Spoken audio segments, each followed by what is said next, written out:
Assalamualaikum warahmatullahi wabarakatuh. Selamat pagi anak-anak. Bagaimana kabarnya? Pasti sehat kan? Tetap kita harus menjaga kesehatan kita, meningkatkan imun tubuh kita agar kita bisa belajar. Pada pagi hari ini kita akan membahas tentang tema 1, indahnya kebersamaan. Subtema 3, bersyukur atas keberagaman pembelajaran ketiga. Ayo kita pelajari lebih lanjut.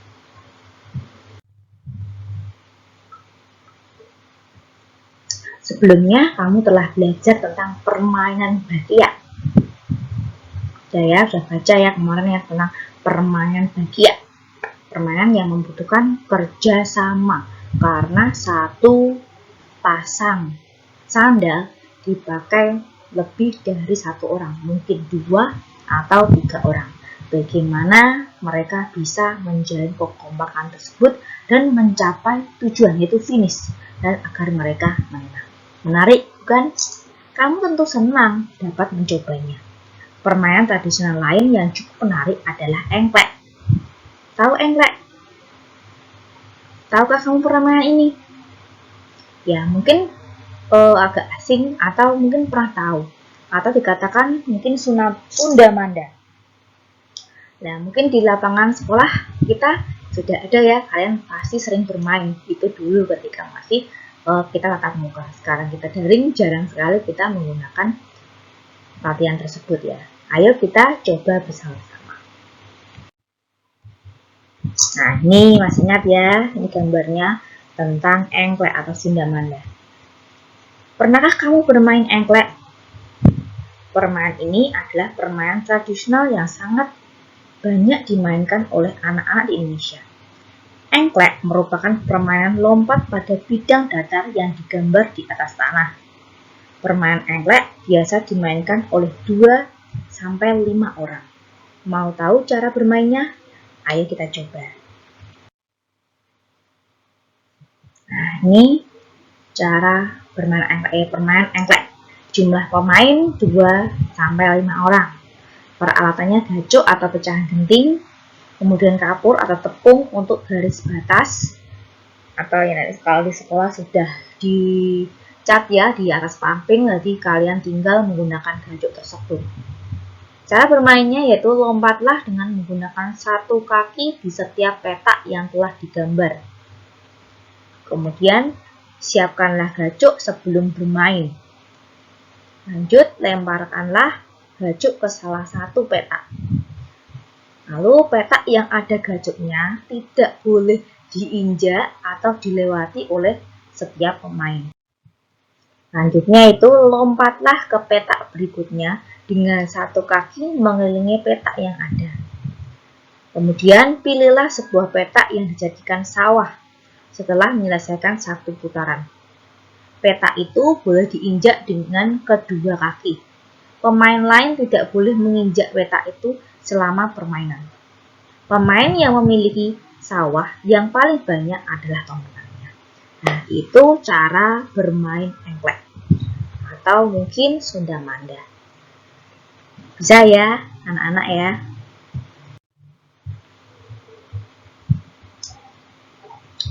Permainan engklek merupakan keterampilan lokomotor, yaitu kemampuan untuk melakukan gerakan anggota tubuh sehingga seluruh tubuh berpindah tempat. Keterampilan lokomotor sangat penting untuk mengukur kemampuan motorikmu. Beberapa keterampilan lokomotor dasar yang perlu kamu kuasai adalah berjalan. Yang kedua, berlari. Yang ketiga, yaitu melompat. Itu merupakan keterampilan lokomotor. Selain permainan engklek, bangsa Indonesia juga mempunyai banyak permainan yang diwariskan secara turun-temurun. Mari kita cari tahu lebih lanjut tentang budaya Fahombo batu atau lompat batu yang biasa dilakukan oleh masyarakat Nias. Ayo kita simak ceritanya tentang Fahombo batu. Tradisi lompat batu berasal dari suku Nias. Suku Nias berasal dari Pulau Nias yang terletak di sebelah barat Pulau Sumatera. Lompat batu atau yang dikenal dengan nama Fahumbu Batu merupakan ciri khas masyarakat Nias. Tradisi melompati batu hanya dilakukan oleh kaum laki-laki, khususnya pemuda. Mereka harus melompati susunan batu setinggi 2 meter dengan ketebalan 40 cm. Tradisi ini bertujuan untuk menunjukkan kekuatan dan ketangkasan para pemuda yang melakukannya. Ini gambarnya ya, melompat batu ya, setinggi 2 meter dengan tebal 40 cm. Seseorang yang berhasil melakukan tradisi ini dianggap hebat, baik bagi dirinya maupun keluarga dan masyarakat di desa itu. Nah, bisa melompat setinggi 2 meter. Nah, ini merupakan tradisi dari suku Nias. Nah, setelah kalian membayang tentang cerita Fahumbu Batu, mari kita cari tahu tentang biasa ya, gagasan pokok dan gagasan pendukung. Nah, ini dari paragraf 1. 1. Tradisi lompat batu berasal dari suku Nias. 2. Suku Nias berasal dari Pulau Nias yang terletak di sebelah barat Pulau Sumatera. Lompat batu atau yang dikenal dengan nama Fahumbu Batu merupakan ciri khas masyarakat Nias. Nah, inti dari bacaan tersebut, gagasan pokok dari bacaan tersebut yaitu tentang apa? Ya, tentang lompat batu. Yaitu asalnya dari suku Nias. Ya, gagasan pokoknya yaitu di kalimat pertama, yaitu tradisi lompat batu dari suku Nias. Kemudian dijelaskan, yaitu gagasan pendukung, dijelaskan. Nah, kalau Nias itu, Pulau Nias itu terletak di sebelah barat Pulau Sumatera. Kemudian di situ terkenal dengan tradisinya yang disebut Fahumbu. Itu merupakan gagasan pokok dan gagasan pendukung dari paragraf pertama. Lanjut ke paragraf kedua. Tradisi melompat batu hanya dilakukan oleh kaum laki-laki, khususnya pemuda. Mereka harus melompati susunan batu setinggi 2 meter dengan ketebalan 40 cm. Ketiga, tradisi ini bertujuan untuk menunjukkan kekuatan, ketangkasan para pemuda yang melakukannya. Nah, gagasan pokoknya adalah ya, tradisi ini dilakukan hanya oleh laki-laki. Nah, kalimat utama atau gagasan pokoknya di kalimat pertama ya, tradisi melompat batu hanya dilakukan oleh kaum laki-laki, khususnya pemuda. Dan gagasan pendukungnya yaitu kalimat kedua dan ketiga. Paham ya? Sudah diulang berulang kali tentang gagasan pokok dan gagasan pendukung.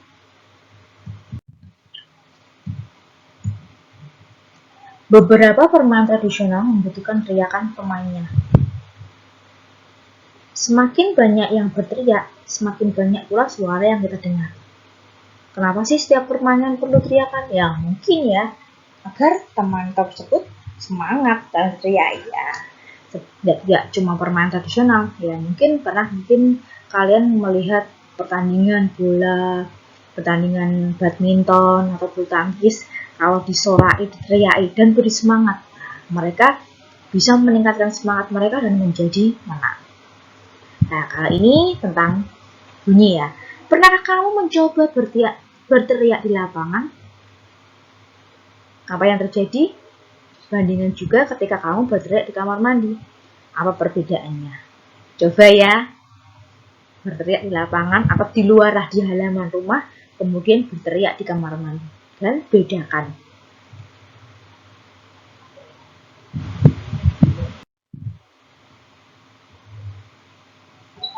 Kita bisa menemui gendang di banyak wilayah Indonesia. Pernahkah kamu memperhatikan bagaimana bunyi pada gendang? Tahu ya, bagaimana bunyinya? Gendang dapat berbunyi jika kulit gendang dipukul. Saat dipukul, kulit gendang bergetar. Getaran ini menghasilkan bunyi. Bunyi tersebut masuk ke sebuah rongga yang terdapat di bawah kulit. Bentuk rongga mempengaruhi bunyi yang dihasilkan. Makin kecil dan panjang rongga pada gendang, makin nyaring bunyi yang dihasilkan. Ya, jadi sesuai dengan bentuk gendangnya ya. Bila gendangnya kecil, maka suaranya semakin nyaring.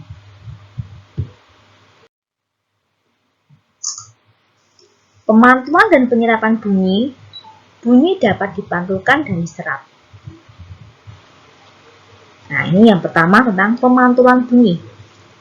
Sebuah kelereng yang kita lempar ke dinding yang keras akan mengalami pemantulan.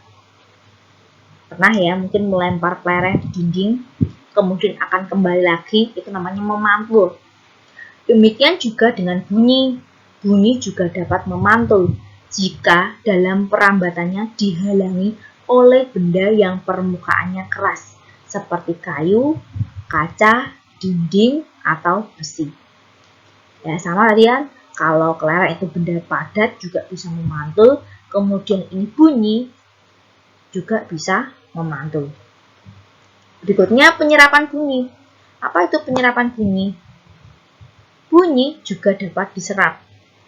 Benda-benda yang dapat menyerap bunyi adalah benda yang permukaannya lunak. Benda yang demikian disebut peredam bunyi.